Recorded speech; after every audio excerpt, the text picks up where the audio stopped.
예수님은 우리들이 조금 더 천국에 가까이 나아가는 삶을 위해서 모든 사람들이 쉽게 이해할 수 있도록 비유를 통해서 천국에 대해서 말씀을 전해 주셨습니다. 이 말씀을 마치신 후에 예수님의 발걸음을 우리들이 보면 오는 본문 54절을 보면 고향으로 돌아가사 그들의 회당에 가르치시니 그들이 놀라 이르되 이 사람의 이 지혜와 이런 능력이 어디서 났느냐. 예수님은 현재 사역을 했던 가버나움을 떠나서 이제는 본인의 고향으로 자리를 옮기셨습니다. 오늘 성경이 말하는 예수님의 고향은 예수님께서 태어나신 베들레헴이 아니라 예수님께서 자라나신 그 나사렛을 이야기하고 있는 것입니다. 그리고 예수님은 어릴 적부터 성인이 될 때까지 자주 다니셨던 그 유대인의 회당에 들어가셔서 구약 성경을 기초로 해서 하나님의 나라의 말씀들을 그것에서 가르치고 계셨습니다. 예수님의 말씀 사역들을 보면 공통적으로 우리들이 발견할 수 있는 것은 쉽게 복음을 받아들일 수 있도록 우리들이 아는 지식 안에서 말씀을 쉽게 풀어서 그 모든 사람들에게 전달하신다는 것입니다. 사람들이 듣기에 예수님께서 전하시는 말씀은 이해하기 쉬우면서도 그 깊이는 너무나 대단했습니다. 그런데 사람들은 예수님께서 전하시는 말씀을 말씀으로 받아들이지를 않았습니다. 사람들은 나를 전하는 사람이 누구인지를 보면서 말씀을 평가하기 시작했던 것입니다. 예수님의 말을 들은 사람들의 반응은 이렇습니다. 오늘 본문 55절을 보면 이는 그 목수의 아들이 아니냐? 그 어머니는 마리아, 그 형제들은 야고보, 요셉, 시몬, 유다라 하지 않느냐? 이 예수님의 고향 사람들은 자신들의 지식 수준에 맞는 복음을 주님께 전달받았지만 자신들의 지식의 한계에서 예수님의 역사를 제한하고 있었던 것입니다. 수많은 사람들이 예수님의 말씀을 통해서 질병은 떠나가고 하나님의 역사가 그들의 인생 가운데 나타나는 일들을 경험하였습니다. 그러나 오늘 본문에 나온 사람들은 내 편견, 내 기준으로 예수님의 말씀을 받아들였습니다. 고향 사람들의 행동은 배척이라는 모습을 통해서 예수님을 밀어내기 시작했던 것입니다. 그들의 생각의 수준으로는 도대체가 역사가 나타날 수 없는 일들이었습니다. 그가 하는 말과 행동은 내가 아는 상식으로는 그가 할 수 없는 일이라고 생각했던 것입니다. 고향 사람들은 이전에 예수님의 말씀을 통해서 수많은 기적을 누렸던 사람들과 너무나 달랐습니다. 주님의 옷자락을 만졌던 혈루병이 걸린 여인은 내가 저 옷자락만 만져도 내가 낫겠다라고 믿었습니다. 어떤 사람은 내가 주님 곁으로 가기만 해도 이 중풍병이 낫겠다라고 믿었습니다. 그러나 예수님의 고향 사람들은 하나님의 놀라운 말씀이 그들에게 쏟아졌음에도 에이 설마 저 말이 이루어지겠어? 저런 일은 절대로 일어날 수 없는 일들이야. 내 상황이 이런데 어떻게 주님이 역사하시겠어? 하나님의 말씀을 들으면서도 내 환경, 내 조건을 따지고 내게 허락하신 말씀을 믿지 못했습니다. 오늘 본문의 말씀은 이스라엘의 모든 지역을 돌아다니시며 병든 자를 고치시고 말씀을 가르치시며 굶주린 자들을 배부르게 하셨던 예수님의 사역들이 동일하게 예수님의 고향 땅에서도 시작되었음을 보았습니다. 그러나 그 결과는 하나님의 일하심이 자신들의 연약함을 통해서 이루어지지 않으므로 끝난 것을 우리들이 오늘 말씀을 통해서 확인할 수 있습니다. 많은 사람들이 주님을 믿으면서 질문하는 것이 있습니다. 내가 주님께 기도하고 서원하는 것들을 바라보면서 이렇게 이야기합니다. 주님은 언제나 나를 위해서 일을 행하실까? 주님은 언제 나에게 이 문제에서 벗어날 수 있도록 인도해 주실까? 주님이 나를 이 길에서 승리하게 해 주실까? 라는 말들을 합니다. 내 자신은 분명히 주님을 믿음에도 불구하고 하나님의 일하심들을 마치 이루어지지 않을 것이라고, 그것은 세상에 불가능한 일이라고 생각을 가질 때가 있다는 것입니다. 하나님은 분명 살아서 역사하시는 분이신데 왜 이런 일들이 일어나게 될까요? 그 이유를 오늘 본문에서 찾아보니까 우리들이 내 자신도 모르게 주님의 일하심을 막고 있었다는 사실을 발견할 수 있습니다. 그게 무엇입니까? 주님은 오늘 예수님의 고향 땅에서 다른 지역과 동일하게 역사하실 준비가 돼 있으셨습니다. 그리고 기적을 나타내겠다는 그런 마음도 주님께서 갖고 계셨습니다.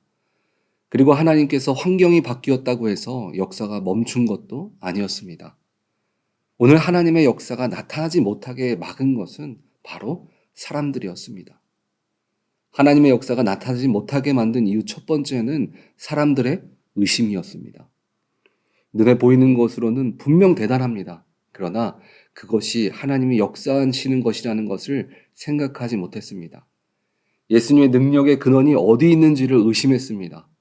이미 사람들에게는 바리새인들이 말한 것처럼 예수님께서 바알세불로부터 능력을 받았다라고 생각을 하고 있는 것입니다. 이것은 현재를 살아가는 우리들에게도 하나님의 일하심을 우연과 기적으로 보는 것과 동일합니다. 사람들이 흔히들 이렇게 말합니다. 너는 정말 운이 좋다. 하나님의 행하신 것을 보지 못하고 우리가 알지 못하는 우연과 기연으로 인생에 한 번 찾아오는 기적으로 생각하는 것입니다. 그런데 신기한 것은 하나님은 믿지 않지만 도대체 그 일들이 사람의 힘으로는 행할 수 없는 것이라는 것은 알고 있다는 것입니다. 그것을 어떻게 할 수 있냐면 이 오늘 본문의 54절과 56절 후반절을 보면 동일하게 이렇게 이야기합니다. 너의 그 능력이 어디서 났느냐? 사람이 할 수 없는 일이라는 것은 분명히 알고 있습니다. 그러나 그들은 하나님을 생각하지는 못하고 있습니다. 두 번째, 하나님의 역사가 나타나지 못하게 하는 것은 환경과 사람 중심적인 생각입니다. 예수님의 고향 사람들은 예수님께서 전하시는 하나님의 말씀보다 그 말씀을 전하는 사람이 누구인지를 보고 있었습니다. 예수님께서 자랐던 환경을 보고 평가하기 시작했습니다. 그리고 결국 그들은 자신들의 행동으로 인해서 예수님의 능력이 그 마을 가운데 끊어지게 만들었습니다. 주님께서는 지금까지도 동일하게 우리들을 통해서 일하고 계심을 믿으시기 바랍니다. 그리고 우리를 위해서 일하시기를 준비하고 계십니다. 예수 그리스도를 나의 구주로 믿는 모든 사람들에게 주님은 동일하게 모든 역사를 나타내심을 믿으시기 바랍니다. 그리고 우리가 말하는 그 모든 사람에는 우리들도 포함되어져 있다는 것입니다. 하나님의 역사하심 가운데 우리들이 분명하게 포함되어져 있음에도 불구하고 하나님의 은혜를 아직 누리지 못하고 계십니까? 그렇다면 오늘 한번 여러분들 자신을 돌아보시기 바랍니다. 혹시 내 자신도 오늘 고향 사람들처럼 내 자신이 스스로 나로 모르게 주님의 일하심을 맡고 있는 것들이 있는지 한번 돌아보시기 바랍니다. 우리들의 자신을 볼 때는 나는 연약하고 나는 평범하고 큰일이 나를 통해서는 이루어지지 않을 것이라고 생각하는 부분도 있을 것입니다. 그런데 그런 생각을 갖는 순간 하나님이 우리를 통해서 역사하실 수가 없다는 것입니다.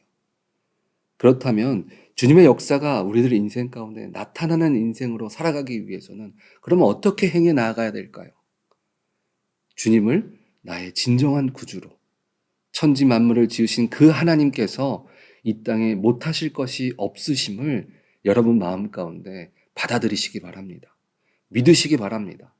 내가 주님을 인정하고 받아들일 때 주님의 역사는 우리를 통해서 반드시 드러나게 됨을 믿으시기 바랍니다.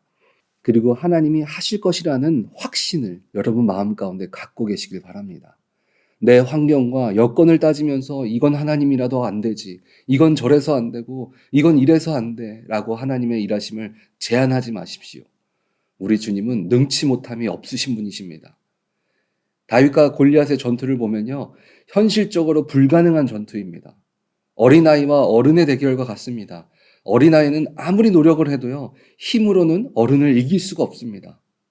그런 불가능한 일 속에서 다윗은 나는 안 돼, 나도 다른 이스라엘 백성들처럼 실패할 거야 하는 마음을 갖지 않았습니다.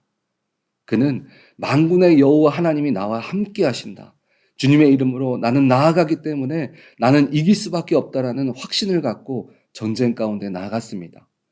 그때 주님은 평범한 다윗을 통해서 이 절대 이길 수 없는 골리앗을 쓰러뜨리는 승리를 맛보는 그런 역사의 주인공으로 하나님을 사용하셨습니다. 세상의 눈으로 볼 때 내 자신이, 내 환경이 평범할 수도 있습니다. 그런데 주님의 이름이 나와 함께 할 때는 우리는 평범하지 않게 됩니다. 주님의 이름을 믿고 주님의 이름으로 도전하시기 바랍니다. 그러면 여러분들은 주님의 이름으로 승리하는 인생을 걸어가게 될 것입니다. 우리 오렌지 한인교회 성도님들은 다윗과 같이 환경과 조건을 바라보지 않고 내게 주어진 모습 그대로 만군의 여호와 이름을 붙들고 도전하고 전진할 때 그 영광이 여러분들을 통해서 이 땅 가운데 승리함으로 나타나게 되시기를 주님의 이름으로 축원드립니다. 아멘.